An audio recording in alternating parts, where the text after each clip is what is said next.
Welcome to Fiction Books for Fun, Robert Jordan, New Spring, Chapter 2. I just got done reading it. We're going to talk about it right now. Let's get started. Okay, so Chapter 2, we have completely abandoned the snow-covered lands where men have been killing each other for 3 days, and we are now hanging out at the tower.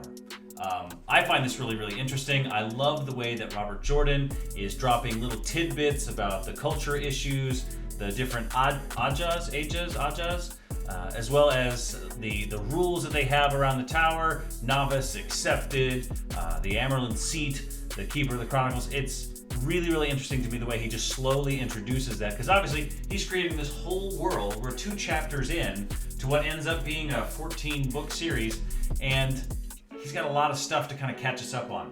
But again, the thing that really kind of catches me is not the fact that these are these magical people with these huge powers and there's this epic battle going on outside and they've got this hundreds of year history and they're treated like royalty and kings will listen to the Amerlin seat. The thing that really gets me interested is how in the middle of all that, Robert Jordan still manages to give all these little relatable moments that just make you go, oh my gosh, I totally know that situation right there.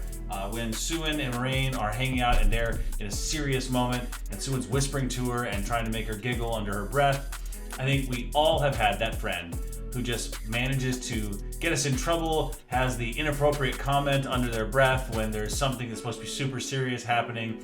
Everyone's sad and they're throwing out a joke, trying to make you giggle at moments where you shouldn't. You're up on stage giving a speech and they're in the back of the room making faces behind people. That is what Suin is to me, and I sing and love it. It brings me back to some of my best friends, and I really appreciate that kind of moment of humanity from them. I thought that was really cool.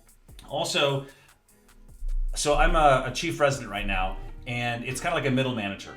So anyone who's ever been middle manager, you're not in charge of everything, but you are in charge of trying to enforce rules that the people above you have placed on you. And the interaction between Moraine and Elin when she just really kind of gets punked out, I feel for her. I totally do. I've totally had that moment where I am trying to enforce a rule that some boss above me put down, and I'm saying, hey, you can't do this. You gotta be acting right. And I find out it's not even a rule anymore, and no one told me. Or you find out that the rule has changed, or you misunderstood the rule, and then you look stupid and you feel stupid. I have absolutely been there a couple times. So I really felt for Moraine when that happened. If you've ever had a moment like that happen to you, tell your story below. We all love embarrassing stories. We all love admitting moments when we felt dumb. So go ahead and share that with the crowd. I'm sure that we can all empathize with each other there. I think that was a really interesting thing. Also, so I've been watching WandaVision. And I think we're 4 in, right? So we're 4 episodes into WandaVision.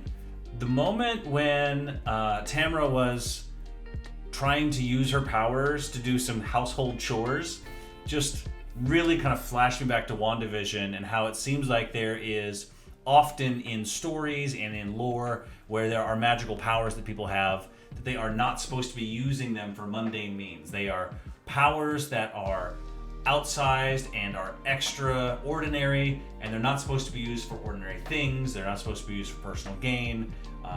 So I just found that little bit of a tidbit and the similarity there between that and the WandaVision story about how you're not supposed to be doing things in certain ways. I found that to be super interesting, and I like that it's kind of a theme that seems to kind of, in all magical people, there seems like it reappears in other situations in other universes, which is an interesting thing to me. So if there's something else that really kind of stood out to you about this chapter, I know we're still just getting started. Feel free to comment below. I'd love to hear your thoughts on this. Other than that, we're going to move on to Chapter 3 next week. Chapter 3 of New Spring. Hit subscribe, hit that notification bell if that's something that you want to be notified about when the next one comes up, and we'll keep talking through this book. Thanks.